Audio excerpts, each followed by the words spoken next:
Bihar assembly ఎన్నికల్లో రెండో దశ పోలింగ్ కు కౌంట్ డౌన్ ప్రారంభమైంది. ప్రచార పర్వం ముగియడంతో తెరవెనుక మంత్రాంగానికి పార్టీలు వ్యూహాలు రచించుకుంటున్నాయి. ఫస్ట్ ఫేజ్ పోలింగ్ లో 65% పోలింగ్ నమోదు కావడంతో మిగిలిన 122 నియోజకవర్గాల్లో కూడా అదే స్థాయిలో పోలింగ్ నమోదవుతుందనే అంచనాలు నెలకొన్నాయి.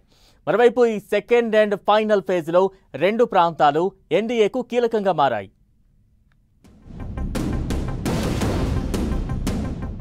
బీహార్ సెకండ్ ఫేజ్ పోలింగ్ కి కౌంట్ డౌన్. 122 నియోజకవర్గాలకు మంగళవారం పోలింగ్. కీలకంగా మారిన రెండో దశ పోలింగ్. 20 జిల్లాలలో ఓటెయ్యనున్న 3.7 కోట్ల ప్రజలు. బీహార్ అసెంబ్లీ ఎన్నికల్లో ఫస్ట్ ఫేజ్ పోలింగ్ తమకే అనుకూలమని రెండు కూటములు ప్రకటించుకున్నాయి. ఈ క్రమంలో మంగళవారం జరిగే 122 నియోజకవర్గాల్లో పోలింగ్ కీలకంగా మారింది. 20 జిల్లాల్లో 1302 మంది అభ్యర్థులు బరిలో ఉన్నారు. ఈ 122 సీట్లలో 31 సీట్లు చాలా ప్రాధాన్యత సంతరించుకున్నాయి. మిథిలాంచల్, చంపారణ్ ఏరియాల్లో గత ఎన్నికల్లో ఎన్డీఏకి బలమిచ్చాయి. ప్రస్తుతం రెండో దశలో జరిగే ఈ 31 సీట్లలో 2020లో 3-4 దశల్లో పోలింగ్ జరిగింది. అప్పట్లో ఓటర్ల పోలింగ్ పర్సెంటేజ్ 60%గా నమోదైంది.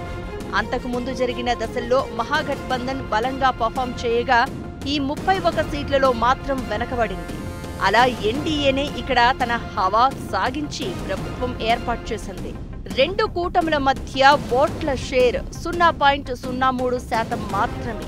ఎన్డీఏకి 37.26% రాగా మహాగఠబంధన్కు 37.23% ఓటింగ్ నమోదైంది.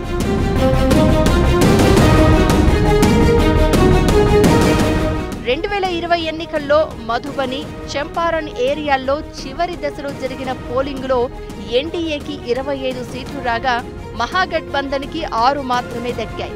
ఇక రెండో దశలో పోలింగ్ జరిగిన దర్భంగా ఏరియాని కూడా కలిపితే మొత్తంగా ఎన్డీఏకి 34 సీట్లు వచ్చాయి. మహాగఠబంధన్ 7 సీట్లకి పరిమితమైంది. ప్రస్తుత ఎన్నికల్లో దర్భంగా మొదటి దశలోనే పోలింగ్ పూర్తయింది. చంపారణ్ బీజేపీకి సంప్రదాయంగా కలిసి వచ్చే ప్రాంతం. 2020లో ఇక్కడ బీజేపీ 15 సీట్లు గెలిచింది. అందుకే రెండో దశ పోలింగ్ ప్రత్యేకించి ఈ చంపారణ్, మధుబని ఏరియాలు ఎన్డీఏకి కీలకంగా మారాయని చెప్పాలి.